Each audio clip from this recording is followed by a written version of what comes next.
गरीब की दुर्गा भक्ति।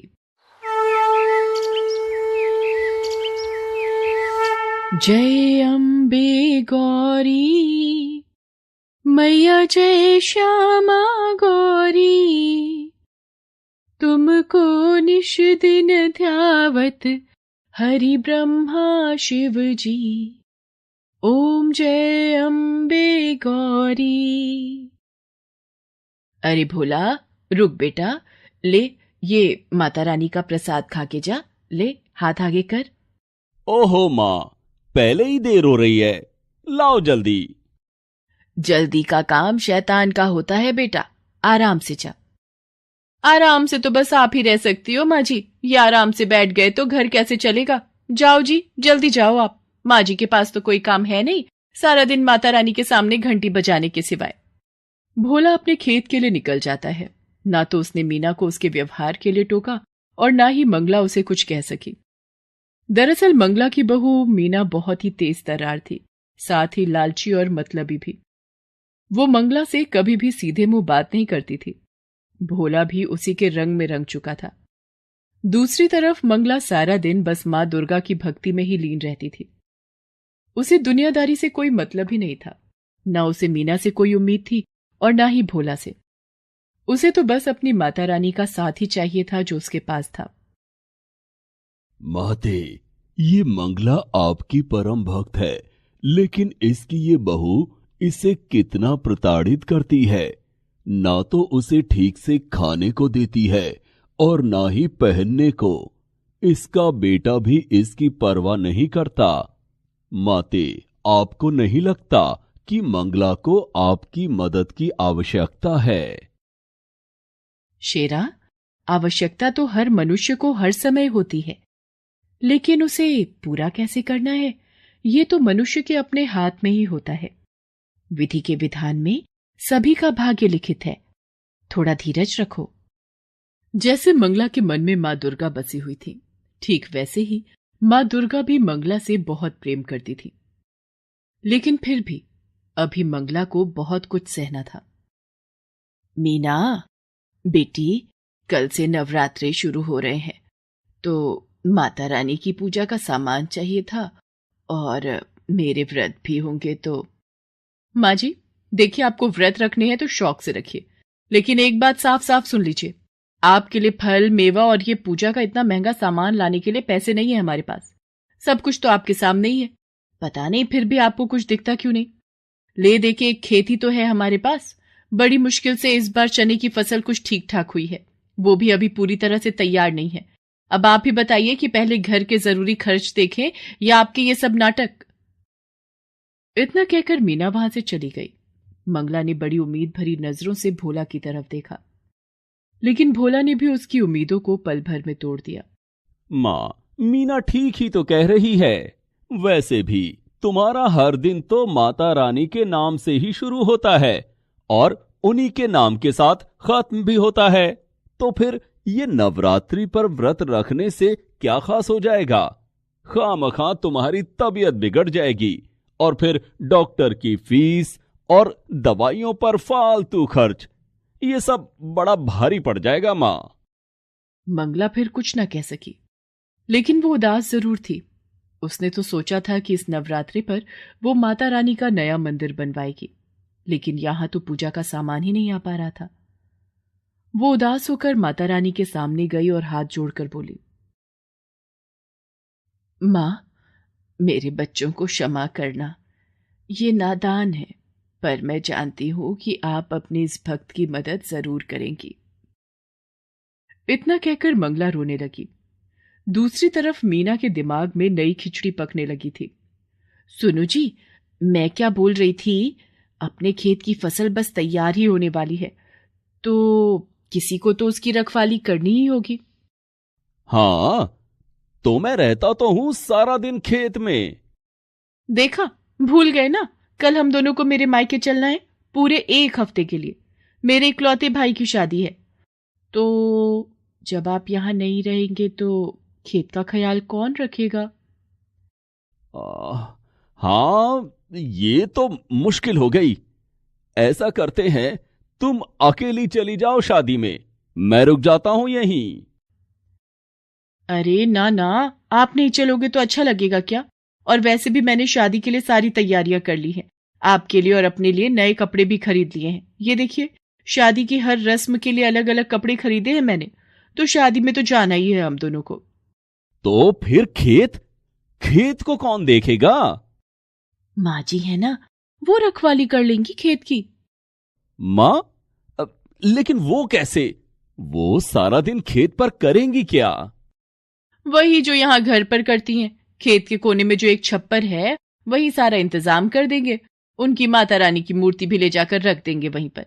वैसे भी माँ जी के नवरात्रि के व्रत चल रहे हैं, तो उनके खाने पीने की चिंता तो है नहीं। जैसे यहाँ रहने वाली थी, वैसे ही वहां रह लेंगी। साथ में खेत की रखवाली भी हो जाएगी। लेकिन क्या क्या ये ठीक रहेगा? बिल्कुल ठीक रहेगा जी। अब तुम ज्यादा मत सोचो, हमें कल ही निकलना है, तो ऐसा करो, आज शाम को ही माँ जी को जाकर वहां छोड़ाओ। भोला एक बार भी मंगला से उसकी मर्जी पूछता तक नहीं और उसे उसके सामान के साथ खेत में छोड़ आता है। अच्छा माँ, चलता हूं। तुम आराम से रहना और हम 1 हफ्ते में लौट आएंगे, ठीक है? हाँ बेटा, तू मेरी चिंता मत कर। जा, आराम से जाना और बहू का भी ख्याल रखना। मंगला जानती थी कि अब उसे अपनी आगे की जिंदगी उसी छप्पर के नीचे बितानी थी, क्योंकि वो मीना के लिए सिर्फ एक बोझ थी जिसे उसने खेत की रखवाली के बहाने उतार दिया था।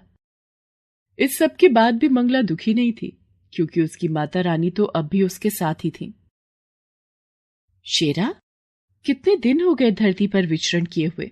चलो आज चलते हैं। मां दुर्गा की बात मानकर उनका शेर अपना रूप बदलकर एक बालक का रूप धारण कर लेता है और मां दुर्गा स्वयं उसकी माता का स्वरूप लेकर धरती पर आती है। वो शेरा के साथ मंगला के गांव में ही आती हैं। चलते चलते वे दोनों भोला के खेत के पास रुकते हैं, जहां मंगला अपने छप्पर के नीचे मां दुर्गा की भक्ति में लीन थी। माते, ये तो मंगला है। इतनी तेज धूप में ये यहां क्या कर रही है? हाँ शेरा, ये मंगला ही है। इसे इसके बेटे बहू ने यहां बेसहारा छोड़ दिया है। ओह, ये तो बिल्कुल अच्छा नहीं किया उन्होंने। माते, अब तो आपको इसकी मदद करनी ही चाहिए। मां दुर्गा मुस्कुराकर शेरा की तरफ देखती हैं और फिर उसे अपने साथ चलने का इशारा करती हैं। वे दोनों सीधे मंगला के पास पहुंचते हैं। फिर मां दुर्गा मंगला से कहती हैं, माता जी प्रणाम। मेरा नाम दुर्गा है और ये मेरा बेटा है। इसे बहुत भूख लगी है। हमारा घर यहाँ से काफी दूर है। पहुंचते पहुंचते शाम हो जाएगी। अगर आपकी आज्ञा हो तो क्या हम आपके खेत से कुछ चने ले सकते हैं? बस मेरे बच्चे का पेट भर जाए, इतने ही लेंगे। आपकी बड़ी कृपा होगी। नहीं, तुम नहीं ले सकते। क्या कहा? हम नहीं ले सकते? लेकिन मुझे बहुत भूख लगी है। बस थोड़े से दे दीजिए ना। बेटा, कच्चे चने ले भी लोगे तो भला उन्हें खाओगे कैसे? तुम दोनों यहीं रुको, मैं खुद जाकर चने लाती हूँ और फिर अपने चूल्हे पर उन्हें भूनकर तुम्हें देती हूँ। फिर देखना क्या स्वाद आता है। मंगला उन दोनों को वहीं बिठाकर खुद चने लेने के लिए खेत में चली जाती है और अपनी झोली में ढेर सारे चने लेकर वापस लौटती है। आप रहने दीजिए, अब इन्हें भूनिए मत। मेरा बेटा ऐसे ही खा लेगा। कमाल करती हो बेटी, ऐसे कैसे खा लेगा कच्चे चने? मैंने कहा ना, तुम बस कुछ देर रुको। बेटी, मुझ बुढ़िया के पास और तो कुछ है नहीं। बस जो कर सकती हूँ वो तो करने दो, मुझे अच्छा लगेगा। वैसे भी माता रानी के नवरात्रे चल रहे हैं और पता नहीं मैं कंजक पूजन कर भी पाऊंगी या नहीं। इस प्यारे से बच्चे और तुम्हें चने खिलाकर ही संतोष लेने दो मुझे। इसके बाद मंगला बड़े ही प्यार से अपने चूल्हे पर उन चनों को खूब अच्छे से भूनती है और फिर माँ दुर्गा और शेरा को खिलाती है। इसके बाद, धन्यवाद माता जी, आपके चनों का स्वाद मैं कभी नहीं भूलूंगी। इसके साथ ही माँ दुर्गा शेरा के साथ वहां से जाने लगती है। तभी शेरा उनसे कहता है, माता, मैं जानता हूं कि ये सब मंगला की एक परीक्षा थी और जहां तक मैं समझता हूं मंगला इस परीक्षा में खरी भी उतरी है। तो क्या उसे कोई इनाम नहीं मिलना चाहिए? माँ दुर्गा एक बार फिर शेरा की तरफ देखकर मुस्कुराती हैं और फिर वो मंगला की तरफ अपना हाथ उठाती हैं। उनके आशीर्वाद से निकले प्रकाश से मंगला पूरी की पूरी सोने की बन जाती है। हालांकि वो एक मूर्ति नहीं थी, लेकिन अब सोने की एक चलती फिरती इंसान थी। और सबसे खास बात तो ये थी कि खुद मंगला को इस बात का एहसास नहीं था। इसके बाद मंगला को जिस किसी ने भी देखा वो अचंभे में पड़ गया। अब तो सारा गांव ही मंगला को अपने साथ रखने को तैयार था, यहां तक कि मीना भी। माँ जी, चलिए घर चलिए हमारे साथ। अब आपको यहाँ रहने की कोई जरूरत नहीं। मैं आपकी खूब सेवा करूंगी। नहीं बहू, तुम्हें परेशान होने की जरूरत नहीं है। अब तो पूरा गांव मुझे रखने को तैयार है। अरे ऐसे कैसे? आप किसी के भी साथ चली जाएंगी? माँ जी, हम आपके सगे हैं, हमसे ज्यादा प्यार आपको कौन करेगा भला? और वैसे भी माँ जी, सबको आपसे बस सोना चाहिए, आपकी तो यहाँ किसी को नहीं पड़ी। हाँ बहू, तुम्हारी ये बात तो बिल्कुल सच है। इसीलिए मैंने तय किया है कि मैं किसी के साथ नहीं जाऊंगी, अपनी माता रानी के साथ यहीं रहूंगी हमेशा। नहीं माँ जी, मैंने कहा ना, आप मेरे साथ चलिए, अपने घर चलिए। हम आपके लिए माता रानी का बहुत बड़ा मंदिर बनवा कर देंगे। आप सारा दिन माता रानी की पूजा करना। और अब से हर नवरात्रि हम माता रानी के नाम से जागरण भी करवाएंगे। नहीं बहू, अब इस सब की जरूरत नहीं है। इतना कहकर मंगला माता रानी के चरणों में अपना सिर रखती है और अगले ही क्षण वो अपने प्राण त्याग देती है। ऐसा लग रहा था मानो उसने माता रानी के चरणों में ही मोक्ष को प्राप्त कर लिया था। मंगला को जो चाहिए था वो उसे मिल गया था, लेकिन मीना को नहीं, क्योंकि ना तो अब मंगला सोने की थी और ना ही मीना के किसी काम की। Please subscribe this channel.